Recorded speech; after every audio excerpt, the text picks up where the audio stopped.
I just got involved with the wrong person that led me into being in areas I shouldn't have been. I didn't really realize what I had got myself into.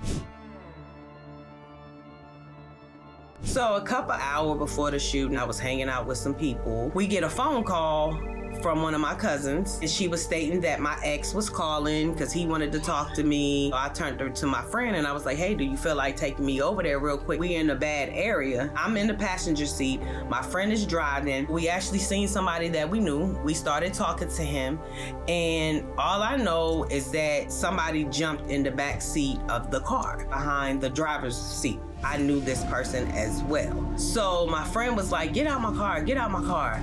And he was like, no, I'm not getting out your car. All I know is that I look back. I see the shooter walking up to the car. I knew him from the apartment complex that I used to hang out at. I knew he had a bad reputation. And the guy put the gun in the back seat window and started shooting. And when he started shooting, there was a lot of chaos. My friend was screaming, the boy in the back seat screaming. So I go to put my head down. And when I went to go do that, I just felt a lot of heat. And that's when all my teeth, bullet fragments, bones, everything started coming out my mouth. I don't know how many times I was hit. I don't know if the boy in the back seat is dead. I just see my friend looking at me and she just screaming. The windows shattered. All I know what to do was to tie my jacket around my neck, try to put pressure on the wound. So I kept my head down. I didn't say anything because I did not know if he was going to be like, I shot the wrong person, let me kill everybody. So I didn't say anything until my friend pulled off.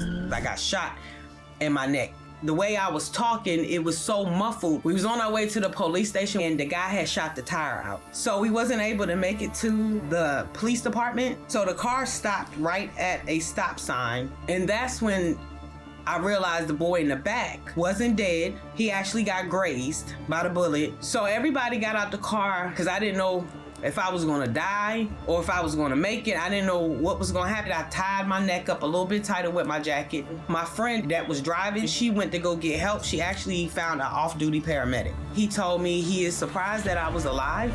He said that if it would have been a half an inch closer, it would have hit my artery and I would have died. I would have bled out.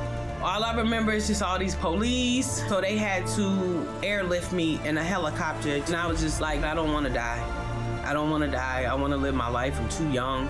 When they landed, all I seen is all these people just rushing in these white coats. And I'm laying there with this brace on my neck. The pain that the neck brace was causing was excruciating. And they started cutting my clothes off. I just remember waking up. My face was really, really swollen. I had a trach. I had a bullet fragment in my tongue. My mouth was wired shut for about 3 months. I've sustained injuries to my jawbone. I still have bullet fragments in my face. My feeling just started to come back in my face. Sometimes my jaw pops. Sometimes it locks. When it gets cold outside, it gives me like this bad migraine. I couldn't speak. So everything I would have to write down. Everything I had to eat was parade. They gave him life. He's currently in jail. I'm not mad at him. I actually forgave him. I just feel like that he just made a bad decision. And for me to move on with my life, I had to forgive him. I couldn't hold it. Mentally, physically, emotionally, still in the recovering process from something that happened all those years ago. I developed anxiety. I don't want no guns around me. It has me cherishing life a little bit more than what I did back then. I'm just fortunate that I'm here and I'm able to tell my story. I am seen. Are you?